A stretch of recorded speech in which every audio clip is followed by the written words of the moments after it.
Kamera ti. Next,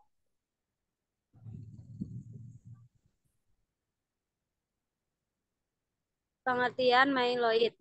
Myeloid merupakan salah satu jenis sel darah putih pada kondisi normal. Jenis sel darah putih ini berperan dalam melawan infeksi dan mencegah kerusakan jaringan tubuh.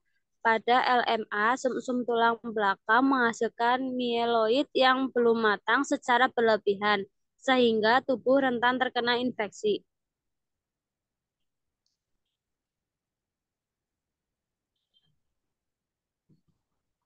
Selanjutnya ada batang aware pada penyakit leukemia, mieloblas, premielosit, dan sel-sel mielomonosit mengandung batang aurer. Benda yang berbentuk batang langsing yang berwarna merah muda atau ungu yang berbentuk dari bahan lisosom.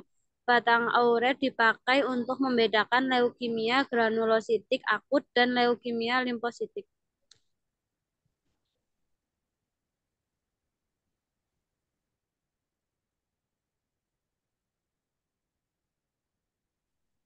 Pada hipersegmen netrofil, itu didefinisikan sebagai adanya 5% atau lebih netrofil dengan 5 lobus. Bisa juga dengan netrofil tunggal dengan 6 lobus. Hal ini biasanya berhubungan dengan defisiensi atau kegagalan pernapasan, cobalamin atau folat, dan gangguan sintesis DNA yang merupakan mekanisme yang diterima untuk perubahan morfologi, sehingga terlihat pada megaloplastiknya.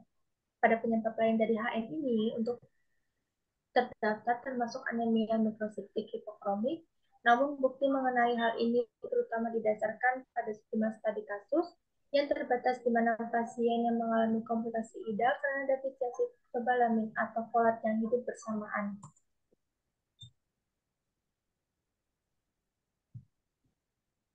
Pada kelompok kelainan klonal mieloid heterogen ini disebabkan dengan kegagalan genetik sel darah atau penyakit penyerta disebabkan oleh tingkat sitopena dan ketidakstabilan klon yang bervariasi, sehingga cenderung berkembang menjadi leukemia mieloid akut. Pada vakuolisasi netrofil adalah pemeriksaan yang murah, mudah, sederhana untuk memprediksi adanya infeksi bakteri. Pada penelitian ini juga dapat dianalisis lebih lanjut mengenai hubungan gambaran darah tepi, yaitu gambaran pergeseran ke kiri, granulosit toksik, dan vakuolisasi neutrofil pada pasien SIRS.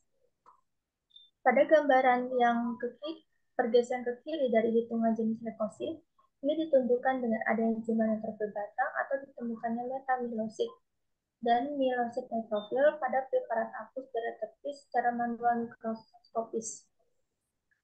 Pada granulasi toksik atau vakuolisasi pada neutrofil dilihat dari preparat apus darah tepi yang dibaca secara manual mikroskopis dinyatakan sebagai positif atau negatif.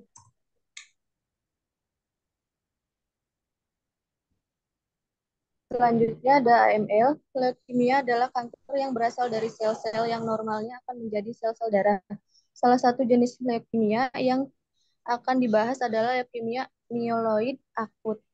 Nama lain penyakit ini antara lain leukemia mielositik akut, leukemia mielogonus akut, leukemia granulosit akut, dan leukemia non-limfosit akut. Leukemia mieloid akut adalah penyakit heterogen yang menyumbang sekitar 20% dari keganasan pada anak dan remaja. Pengobatan utama leukemia anak adalah dengan kemoterapi. Meskipun target terapi masih terbatas untuk sebagian besar subtip, sebelum penemuan kemoterapi, rata-rata usia harapan hidup leukemia hanya 3 bulan.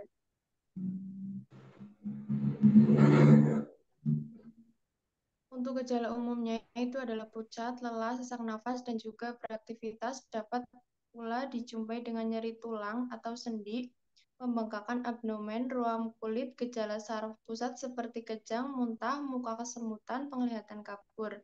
Tanda dan gejala klinis AML tidak spesifik dan biasanya terkait dengan infiltrasi leukemik ke sumsum tulang dengan hasil akhir sitopenia. Pada pasien dapat dijumpai lelah, perdarahan atau infeksi dan demam karena penurunan sel darah merah, trombosit atau sel darah putih. Untuk CML itu merupakan neoplasma myeloliferatif yang ditandai dengan peningkatan sel myeloid CML ini pertama kali ditemukan pada tahun 1815 dari Dr. Rudolf Virchow dan Dr. John Hughes Binet di Prancis. Kronik myeloid leukemia ini merupakan gangguan myeloferatif sel induk pluripoten hematopoietik. Penyakit ini ditandai oleh hiperplasia myeloid pada sumsum tulang dan ditemukan semua stadium granulosit dengan dominasi myelosit dan neutrofil pada pemeriksaan apusan darah, tepi, dan juga aspirasi sumsum tulang. Apa saja gejala CML? Itu mudah lelah, lesu, berkeringat banyak di malam hari, berat badan menurun, demam, sakit perut, mudah kenyang, dan nyeri tulang sendi.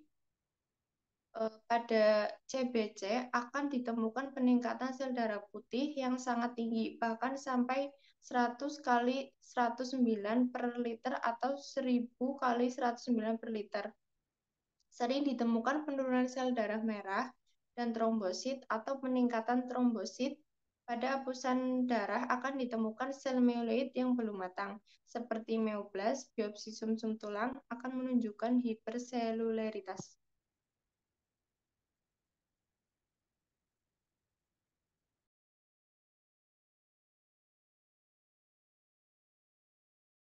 Berdasarkan patogenesisnya, CML dibagi menjadi 3 fase. Satu ada fase kronis, lanjutannya dengan leukositosis dan jumlah sel myeloblas 1-15%. Apabila pasien tidak mendapatkan pengobatan yang baik dan fase kronis, maka penyakitnya akan berkembang menjadi fase akselerasi. Fase akselerasi biasanya berlangsung selama 6-9 bulan. Pada fase ini, pasien biasanya mulai menunjukkan gejala seperti keringat berlebihan di malam hari, memang tidak dapat dijelaskan. Di sini tulang.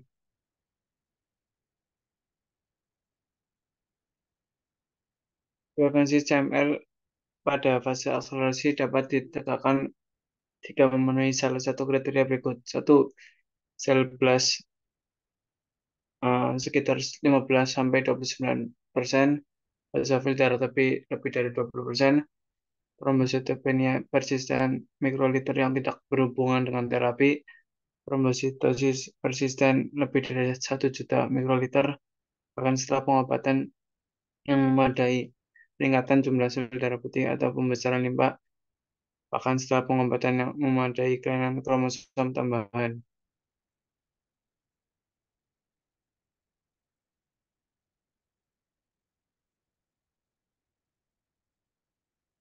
Jika fase krisis plastik, krisis blast dapat muncul dalam waktu harian sampai tahunan sejak pertama kali terdiagnosis CML.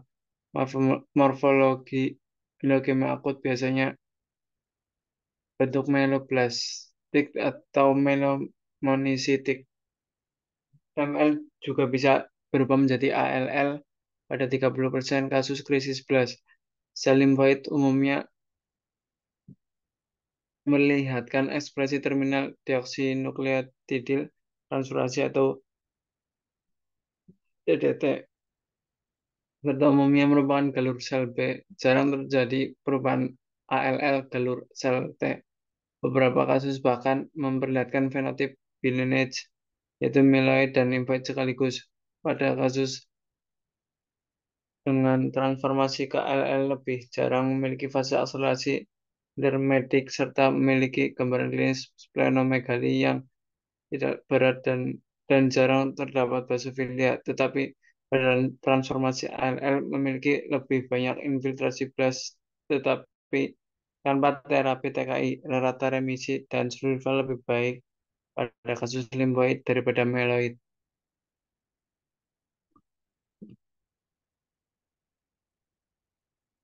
Ya, ini beberapa referensi dari jurnal yang kita cari. Terima kasih. Sekian penjelasan kelainan sel myeloid dari kelompok kami. Kurang lebihnya mohon maaf. Wassalamualaikum warahmatullahi wabarakatuh. Waalaikumsalam warahmatullahi